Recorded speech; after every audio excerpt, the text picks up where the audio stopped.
Então vamos resumir o que de melhor aconteceu nessa última rodada do Brasileirão 2024, a rodada 38. Eu vou começar com os jogos que não impactaram em nada, como por exemplo Fortaleza e Internacional. Os dois já estavam classificados para a Libertadores, já não tinham chance de título. O Fortaleza passou o campeonato todo ali no G4, o Inter ficou um tempo mais distante, mas também tinha muitos jogos atrasados por conta das enchentes. Depois se recuperou, teve a maior sequência invicta do futebol brasileiro nesse ano, foi o melhor time do segundo turno, mas nesses 3 últimos jogos, nas 3 últimas rodadas, perdeu os 3. Perdeu para o Flamengo, sofrendo 3 gols também, marcou 2, quase conseguiu empatar lá no Rio. Depois perdeu para o Botafogo no Beira-Rio na 37ª rodada, e agora perde de 3-0 para o Fortaleza, que vinha também numa sequência ruim nas últimas rodadas, perdeu para o Atlético Goianiense, já estava rebaixado, perdeu lá em Goiânia, e agora jogando em casa, onde o Fortaleza não perdeu no Brasileirão. O único time que passou o campeonato todo sem perder em casa foi o Fortaleza, e encerra aí com uma vitória de 3-0, uma vitória expressiva diante da sua torcida, e vai para a Libertadores. Já é uma conquista gigante para o Fortaleza, pela segunda vez se classifica para o maior torneio continental das Américas, e não dá para duvidar que possa ir longe, né? Da outra vez eles foram até as oitavas, se eu não me engano. Agora, quem sabe eles possam conseguir, né, alçar voos maiores. O Internacional, a mesma coisa, é um time bom, qualificado. Não sei se vai investir mais no ano que vem, porque eles já investiram mais do que podiam nessa última temporada e acabaram não conquistando nenhum título, mas a chegada do Roger Machado fez o time melhorar.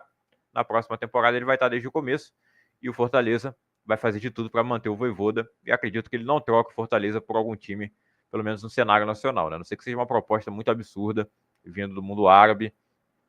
Da Europa é meio difícil. Outro jogo que não valia nada era do meu Vasco da Gama contra o Cuiabá. O Cuiabá já estava rebaixado, o Vasco já estava salvo e já não tinha mais chance de ir para a Libertadores. Ele até tinha uma chance que era muito pequena, né? O Vasco teria que fazer 15 gols nesse jogo e o Bahia não poderia vencer. Ele teria que perder o jogo lá pro Atlético Goianiense.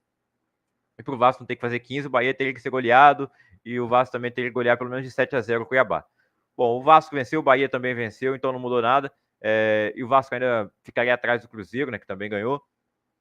O Vasco venceu por 2-1 o Cuiabá. O Verratti fez os 2 gols da vitória do Vasco. Por 2 gols, o Verratti não chegou à artilharia, junto com o Yuri Alberto e o Alejandro. O Verratti termina o campeonato com 13 gols. Infelizmente, o troféu Roberto Dinamite não veio para o Vasco, assim como não veio troféu nenhum esse ano, mais uma vez, né? Não sei, aquele de pré-temporada lá no começo do ano. Certamente vai virar meme na retrospectiva do PES Mil Grau, mas é um campeonato tranquilo em relação ao ano passado, uma vaga na Sul-Americana depois de 5 anos. Eu espero que agora o Pedrinho, né, sendo presidente, consiga resolver as questões da SAF o mais rápido possível e que dessa vez, né, a SAF que venha comprar o Vasco seja confiável, né, como por exemplo o John Textor no Botafogo, né? Tem aí o grego, o Magnax, que é o favorito para comprar. Ele é dono do Olympiacos, dono do Nottingham Forest. Vamos ver se vai acertar ou não. Eu espero que antes da virada do ano já tenhamos resoluções nessas partes. Felipe Coutinho jogando bem nesses últimos jogos. Fez gol contra o Atlético Mineiro. A jogada do primeiro gol do Verratti é um belíssimo lançamento dele e o Puma de primeira dá assistência pro Verratti. E depois o Matheus Carvalho, eu acho que faz o lançamento, né, pro Verratti fazer o segundo gol. O Cuiabá chegou até a empatar antes disso, né? Mas o Vasco sai com a vitória lá do Pantanal. O Cuiabá sofre o seu primeiro rebaixamento, já tinha acontecido ali na 36ª rodada, e termina com derrota diante do seu torcedor na Arena Pantanal. Mas eu acredito que o Cuiabá é um time que mostrou uma boa estrutura, apesar do pouco tempo de clube, né? Pouca idade. O Cuiabá foi fundado em 2001, se profissionalizou em 2003. E eu acredito que eles vão voltar logo, logo para a Série A, talvez já mesmo em 2025. Grêmio e Corinthians, mais um jogo que não mudaria nada na tabela. Os dois se classificaram para a Sul-Americana. Quer dizer, o Corinthians se classificou para a Libertadores, né? Depois de um primeiro turno muito ruim, um começo do segundo turno também bem difícil, mas a chegada do Ramon Dias e principalmente do Memphis Depay, além do André Carídio, fizeram muito bem ao time do Corinthians. Foi ousado na janela, gastou talvez o que não tinha, mas no final das contas valeu a pena, se salvou do rebaixamento e consegue uma premiação muito boa com a classificação à Libertadores. Agora é tentar pagar as dívidas que tem e no ano que vem vai disputar a Libertadores, vai disputar a Copa do Brasil também, que ele não disputaria caso não conseguisse acesso à Libertadores. Conseguiu, então também disputa a Copa do Brasil. E é um time forte. Se mantiver aí o Memphis, o Yuri Alberto, que foi o artilheiro do campeonato, muito criticado no início, mas termina aí com 15 gols e sendo muito importante nessa campanha. Destacar também a contratação do Hugo Souza, que foi também fundamental, trazendo segurança ali no gol depois da saída do Carlos Miguel e do Cássio. E o Ramon Dias, que se em algum momento chegou a balançar, emplacou aí 9 vitórias seguidas do Brasileirão, né, do Corinthians. Termina aí com um ótimo desempenho. E é um futuro animador para 2025, pelo menos em questão de elenco, né? Vamos ver a questão extra-campo, porque o Augusto Melo estava em vias de sofrer o impeachment. Ocorreu uma liminar que barrou isso. Vamos ver se ele vai permanecer na presidência. E quanto ao Grêmio, né, um ano frustrante depois de ter sido vice-campeão em 2023. Teve a saída do Luizito Soares e ele foi o responsável pelo Grêmio ter tido uma campanha tão boa em 2023, né, porque ele foi o artilheiro e um dos líderes de assistências do Brasileirão passado. O artilheiro ele não foi, na verdade, o artilheiro foi o Paulinho do Atlético Mineiro, que, falando de decepção, o Paulinho também foi uma decepção esse ano, né? Não só todo o time do Atlético Mineiro, mas o desempenho do Paulinho em si, embora tenha tido muitas lesões, foi bem abaixo. Mas a gente está falando aqui do Grêmio, a ausência do Soares fez o time perder força ofensiva. A defesa do Grêmio ano passado foi pior do que a desse ano, mas melhorou pouca coisa.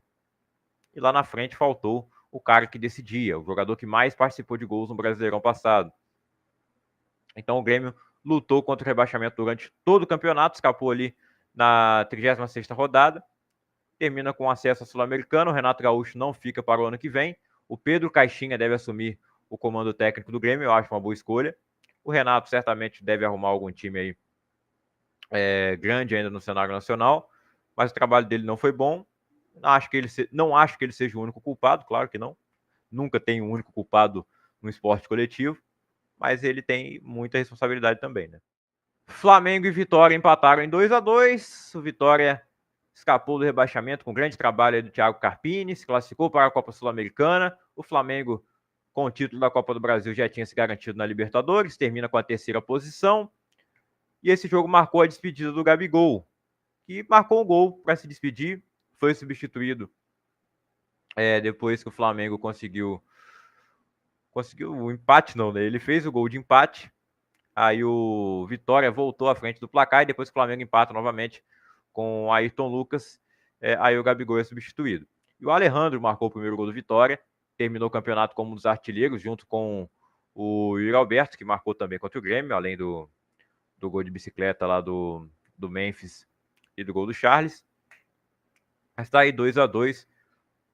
O que marca mesmo é a despedida do Gabigol, né? Muitas homenagens da torcida, homenagens também da diretoria e o Landim se preparando para tirar a foto com ele e o Gabigol simplesmente o ignorou, falou, né, que ele sai magoado com a diretoria, né, pela falta de palavra deles, algo assim. Eu vou botar aí na edição algum corte da entrevista.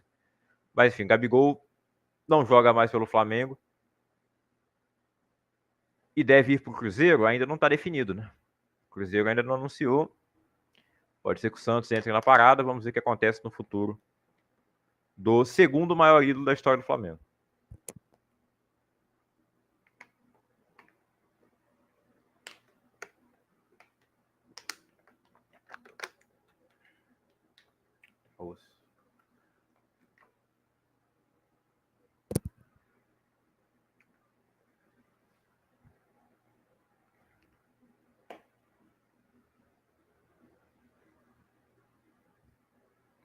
Elogiar também a campanha do Vitória em casa, né? O Vitória fez no Barradão esse ano, né? Foi muito difícil bater eles lá. O próprio Flamengo teve dificuldade, por exemplo. Venceu por 2-1 lá, né? Ia no Maracanã, empataram 2-2. Vitória também conseguiu bons resultados fora de casa. No Maracanã mesmo venceu o Fluminense, que era um concorrente direto contra o rebaixamento. Venceu o Palmeiras fora de casa. Tá aí um dos motivos para o Palmeiras ter perdido o título Não é ter perdido agora pro Fluminense na última rodada, ter perdido pro Vitória lá atrás, na primeira rodada do retorno. Na primeira rodada mesmo, né, o Vitória vendeu cara a derrota pro Palmeiras de 1-0 lá, o gol do Richard Rios fora da área. Então, o campeonato do Vitória é muito bom. E lá na primeira rodada, o Carpini ainda estava no São Paulo.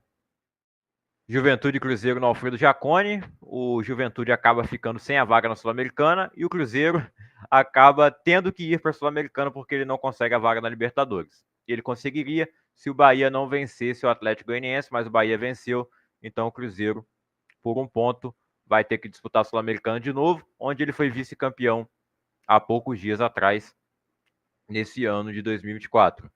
E o Fernando Diniz foi informado durante a coletiva de que ele não seria o técnico do Cruzeiro para o ano que vem. E aí ele ficou revoltado, né, dizendo: não acredito que seja verdade, eu espero que não seja verdade, porque foi dada a palavra da diretoria do Cruzeiro que ele estaria no ano que vem, né, no projeto do ano que vem. E hoje o Cruzeiro comunicou que ele vai permanecer sim, né? Imagina o clima, né, do Diniz com o Matos. Essa loucura aí, né? Enfim, o trabalho do Diniz não é bom. Eu acho que a troca de treinador não foi correta. O trabalho do Seabra não era ruim. O time vinha empatando muito, nem estava perdendo. Mas o Pedrinho quis ser assim imediatista, né? Fez várias contratações. O time estava funcionando sem elas e ele obrigou o técnico a escalar esses jogadores, tanto que vazou até áudio dele cobrando o Seabra. E aí ele resolveu trocar o Seabra quando teve a oportunidade, colocou o Diniz, por ser um técnico com mais estofo. Ganhou a Libertadores ano passado, ganhou a Recopa agora, fez um bom trabalho no Fluminense, apesar de que todo esse sofrimento que o Fluminense passou, muita culpa do Diniz também. Então, no Cruzeiro, ele termina aí com o quê? 4 vitórias ele conseguiu no Brasileirão. O Bahia venceu por 2-0 o Atlético Goianiense e garantiu a classificação para a Libertadores, que não acontecia há muito tempo. Isso foi muito comemorado pela torcida. Um segundo turno do Bahia que foi bem complicado. Assim, não correu risco de rebaixamento em momento algum, mas é bom lembrar que no primeiro turno eles chegaram a sonhar com título ou com uma vaga na Libertadores bem mais tranquila, e não foi assim, né? Ele ficou garantido na última rodada, uma vaga na pré-Libertadores. Mas o Rogério Ceni chegou a ser pressionado em alguns momentos, mas eu acho que o Bahia nunca jogou mal. O problema é botar a bola na rede, muitas vezes foi o defeito do time do Bahia. Então, na próxima temporada, contratar um goleador, mais algumas peças para o ataque, melhorar um pouco a defesa também. Tanto nessa última rodada, o goleiro titular foi o Danilo Fernandes. No jogo contra o Corinthians, começou com o Marcos Felipe, que foi titular durante todo o campeonato. Aí depois entrou o Adriel e o Danilo Fernandes, que não atuava um bom tempo, foi titular nesse jogo. E foi bem. O Atlético Goianiense chegou a levar algum perigo, mesmo já rebaixado, né? Nas últimas rodadas, o Atlético Goianiense cresceu de desempenho, empatou com o Vasco São Januário, venceu o Fortaleza e fez um jogo duro contra o Bahia, mas o tricolor de aço conseguiu garantir a vitória e estará na Libertadores. 2 times nordestinos na Libertadores, um já na fase de grupos com a Fortaleza, e o Bahia pode chegar também caso avance nos playoffs. Na luta contra o rebaixamento, o Red Bull Bragantino escapou, vencendo por 5-1 o Criciúma, e tome mais provocação para o Bolazier. Né? O Bolazier teve aquele lance no jogo contra o Vasco, que ele deu um giro de costas, né, e a torcida ficou zoando depois que o Criciúma caiu, sendo que o Criciúma meteu 4-0 no Vasco lá no primeiro turno, foi no jogo que o Ramon Dias foi demitido, e isso não vai mudar a história. No ano passado foi a mesma coisa, o Santos ganhou os 2 jogos do Vasco e foi rebaixado. Então, se for para ser assim ano que vem com outro time, não interessa também. Eu espero que o Vasco no ano que vem lute por outra coisa. Mas enfim, o Criciúma, dessa vez a provocação pro Bolazier foi a questão do Red Bull, né? Do energético, porque quando o Criciúma ganhou do Bragantino no primeiro turno, o Bolazier provocou bebendo Monster, que é a concorrente, né?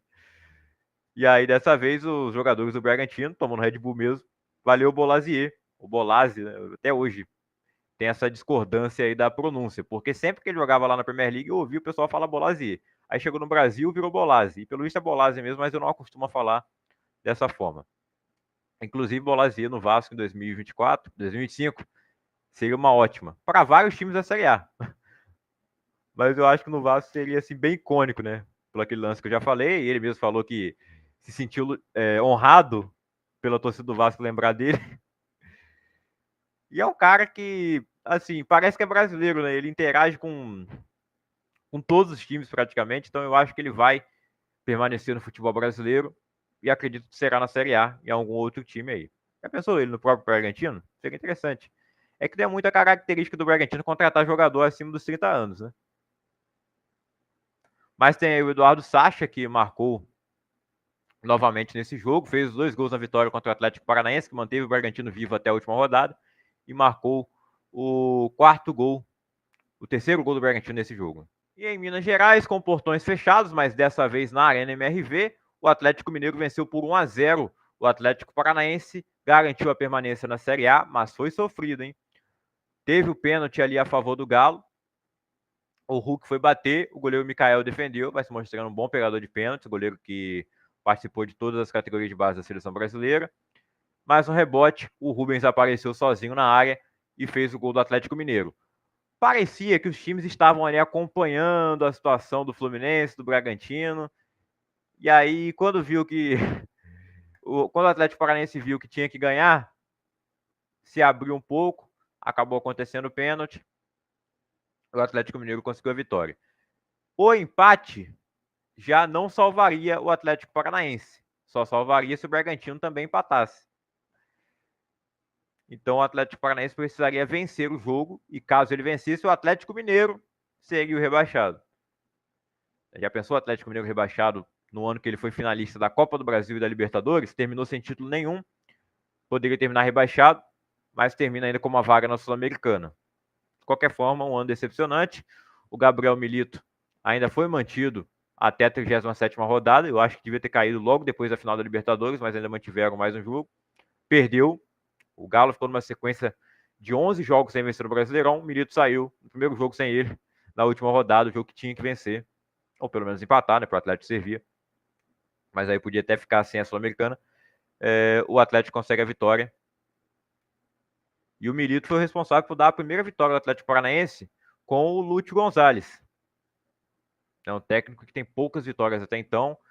E o Atlético Paranaense mereceu muito esse rebaixamento, né? O Cuca é um culpado porque ele fez um bom trabalho no campeonato estadual, foi campeão, aí teve até aquela frase do Pablo, que está repercutindo muito agora, né? Ele falou que teve time que no ano do centenário foi rebaixado para a Série B. O Atlético no ano do centenário ganhou o estadual, né? Grande coisa ganhar o estadual. Mas ele estava falando do Coritiba que foi rebaixado em 2009. E o Atlético termina também rebaixado em 2024. Mas aí, como eu falando, né? O Cuca estava fazendo um bom trabalho no início do Brasileirão. Do nada quis sair fora. Só porque ficou ali 3 jogos sem vencer. Não tinha pressão para ele sair. Ele quis sair mesmo. A gente sabe que o Cuca sempre dá essas coisas. E aí, desde então, o Atlético Paranaense nunca conseguiu se acertar com técnico nenhum. Nem com o Farini, nem com o Lúcio. E o Paulo Autuori, que estava lá como diretor, não quis assumir, né, como técnico. Eu acho que seria. Ele salvou o Cruzeiro ano passado do rebaixamento. Talvez ele pudesse salvar também o Atlético, mas ele não quis assumir o cargo de treinador. Né? Eles até tentaram o Fernando Diniz depois que ele saiu do Fluminense, mas ele acabou indo para o Cruzeiro. Isso depois de um tempo, né? Que ele tinha falado que não queria trabalhar mais esse ano. Aí passou um tempo e foi para o Cruzeiro.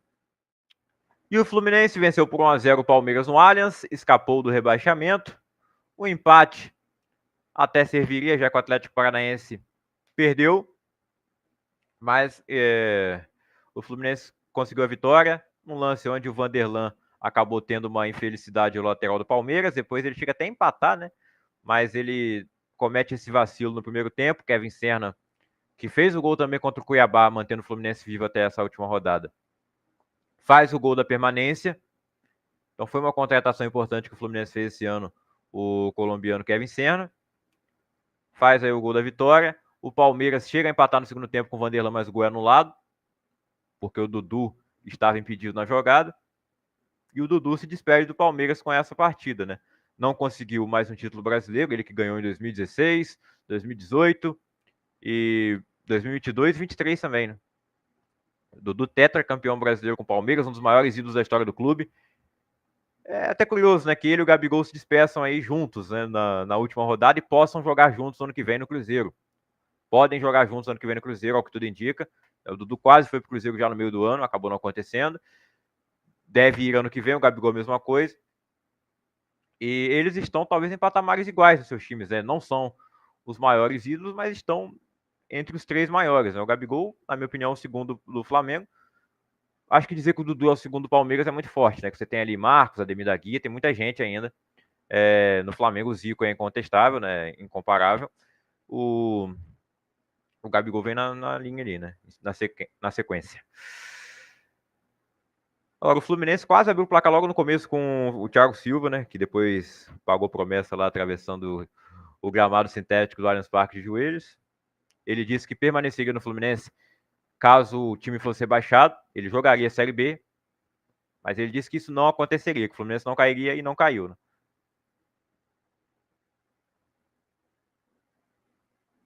Bom, legal a postura do Thiago Silva, né? Bem diferente da do Marcelo. E para encerrar, o campeão Botafogo venceu por 2-1 o São Paulo. O empate já bastaria.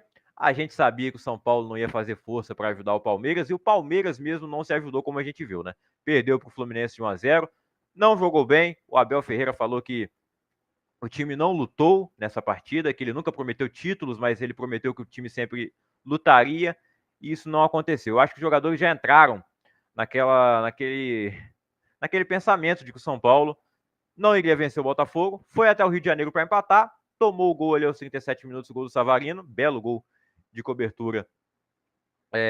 Não chegou a encobrir por cima o Jandrei, né? Mas um belo toque de cavadinha ali do Savarino, para mim, um jogador até um pouco subestimado, né? Ele acaba passando um pouco desapercebido do lado do Luiz Henrique, do Igor Jesus. Eu acho que o Savarino não tem a mídia devida, apesar dele ser o camisa 10 do Botafogo, né? Bola no Botafogo a 7 tem a importância maior que a 10.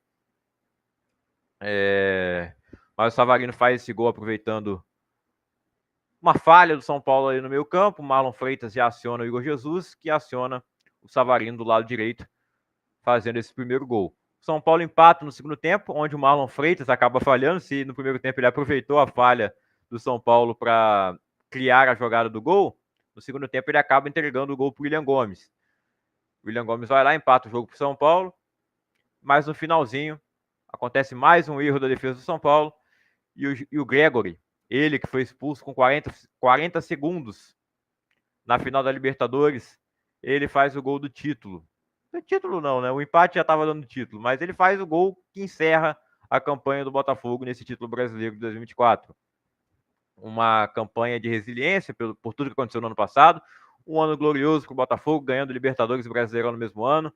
Apenas Flamengo de 2019 e o Santos do Pelé conseguiram tal feito. O Botafogo consegue agora também. Então é o seleto grupo aí dos três que conseguiram o principal título continental e nacional no mesmo ano. E foi disparado o melhor time do Brasil e da América na temporada, né? O Botafogo ganhou todos os jogos importantes, não perdeu para os times da parte de cima, teve mais dificuldade contra times da parte de baixo, como Vitória, Cuiabá. Pegar confrontos diretos aí, o Botafogo venceu os 2 jogos contra o Flamengo, venceu os 2 jogos contra o Palmeiras, que foi o grande rival nessa briga pelo título, e foi campeão com toda a justiça, né? Muito merecido, depois de tantos anos, né? A última vez foi em 95, tinha ganhado também nos anos 60, antes do Brasileirão ser Brasileirão, né? Mas tem ali os títulos do Palmeiras, que diz que tem 12, então o Botafogo agora tem 3. Tem 3 títulos brasileiros, é tricampeão o Botafogo.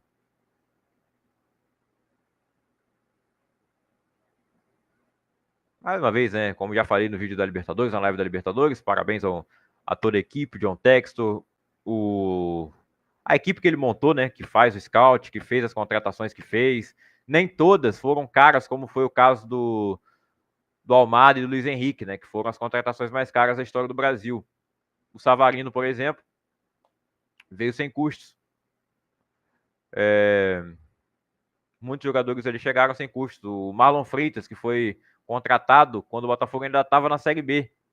Tinha acabado de ser comprado pelo John Textor, o Marlon Freitas estava no Atlético Goianiense, e eles acertaram a contratação dele para o ano seguinte. e se torna um jogador muito importante, né, sendo o capitão dessa campanha e um dos melhores meias do Brasileirão, né, volantes. Enfim, vamos à classificação final do Brasileirão 2024. O Botafogo é campeão com 79 pontos, 6 pontos a mais que o vice-campeão Palmeiras, bicampeão consecutivo em 2022 e 2023. Nesse ano, por 6 pontos de diferença, ele não conseguiu o título. E o Botafogo mereceu muito. E nesse ano não teve pipoca como no ano passado. O Flamengo ficou na terceira posição com 70 pontos. O Fortaleza foi o quarto colocado com 68. O Internacional ficou em quinto lugar com 65. E o São Paulo foi o sexto colocado com 59. Essas 6 equipes estão classificadas para a fase de grupos da Libertadores de 2025. Na pré-Libertadores estarão Corinthians e Bahia. O Corinthians termina o campeonato com 56 pontos. Uma grande recuperação, passou o campeonato todo praticamente na zona de rebaixamento, escapou ali nas 10 rodadas finais e termina com uma vaga na Libertadores. Muito bom, né? O Bahia passou grande parte do campeonato no G6, por pouco ele termina sem vaga na Libertadores, mas comparado ao ano passado, onde lutou contra o rebaixamento até a última rodada, foi um ano muito bom e termina com uma classificação Libertadores depois de tantos anos. O nono colocado foi o Cruzeiro, bateu na trave para ir para a Libertadores, perdendo o título da Sul-Americana na final e ficando um ponto atrás do Bahia na classificação. O Vasco termina em 10º lugar, com 50 pontos. E uma curiosidade é que Bahia, Cruzeiro e Vasco, desde a Série B de 2022, eles estão assim, juntos. Em 2022, na Série B, o Cruzeiro ficou em primeiro lugar, o Bahia em segundo e o Vasco em terceiro. No ano passado, o Cruzeiro ficou em 15º lugar, 14º lugar, o Bahia em 15º e o Vasco em 16º. E agora o Bahia fica em oitavo, o Cruzeiro em nono e o Vasco em 10º. Então, ano que vem eu espero ver uma inversão, o Vasco na frente dos dois e eles vão estar na Libertadores, se seguir essa lógica, né? Um atrás do outro. Mas a lógica lá da Libertadores, né, dos times cariocas, não funcionou pro Vasco, então pode ser que não funcione de novo, né? As coisas não funcionam na colina. O 11º colocado foi o Vitória, no ano em que ele volta à Série A, consegue uma vaga na Sul-Americana. O Atlético Mineiro, nesse ano decepcionante, termina também com 47 pontos na 12ª posição. O Fluminense termina com 46 pontos na 13ª colocação, vai à Sul-Americana, passou todo o campeonato ali na zona de rebaixamento. O time que era o atual campeão da Libertadores. A gente viu aí o atual campeão, até então, né, agora o Botafogo, claro. O finalista dessa temporada e também o vice-campeão da temporada passada, todos eles lutando contra o rebaixamento, né? Vice-campeão brasileiro, no caso, o Grêmio. O Grêmio que ficou com 45 pontos na 14ª posição e foi também para a Sul-Americana. Na zona do nada, ficaram ali Juventude e Bragantino. Juventude com 45 pontos, Bragantino com 44. E eu acertei a margem para o rebaixamento, né? Que 43 pontos salvaria. E salvaria, porque o Atlético Paranaense foi o primeiro rebaixado com 42. Se o Bragantino tivesse 43, já salvaria, né? Se ele tivesse até ali empatado, não, né? Empatado ele teria feito só 42 também. E no saldo de gols ele se salvaria, porque o saldo dele é melhor que o do Atlético. Então 42 pontos salvaria o Bragantino no saldo de gols. Mas na questão da pontuação, né, eu falei, 43 pontos quando o Vasco fez, eu falei, tá tranquilo, tá salvo. E que bom que eles conseguiram fazer, né, até 50. Mas é isso, os rebaixados são o Atlético Paranaense no ano do seu centenário. Né, Pablo? Não teve jeito. Apenas o título paranaense e um rebaixamento histórico. O Criciúma, nem o pacto salvou o Atlético Paranaense, tem que destacar, esqueci de falar disso. O Atlético Paranaense fez até pacto maligno para se salvar e não deu certo, né? Foi confiar no diabo. O Criciúma venceu. Foi rebaixado também com 38 pontos. O Atlético Goianiense e o Cuiabá ficaram com 30. O Cuiabá fica na última posição porque teve uma vitória a menos do que o Atlético Goianiense. E as estatísticas individuais, os artilheiros do Brasileirão foram Alejandro do Vitória e Roberto do Corinthians, ambos com 15 gols. O Estevão do Palmeiras ficou com 13 gols. O Verrete do Vasco ficou com 12. Se eu falei que foi 13 antes, me perdoe, mas foi 12. O Luciano do São Paulo ficou com 11. O Pedro, que está machucado desde o primeiro turno, fez 11. Eu acredito que se ele tivesse jogado o campeonato todo, ele teria sido artilheiro isolado pela média com mais de 20 gols. Porque 15 gols é um número baixo. Não é tão baixo quanto 2016, onde os artilheiros tiveram 14. Um gol de diferença, né? E lá foram 3 artilheiros. O Fred, o William Potker e o Henrique Dourado. Não, o Henrique Dourado foi no ano seguinte, junto com o Jô. Quem que foi o terceiro? Eu não lembro agora. Diego Souza. Diego Souza estava no Sport na época.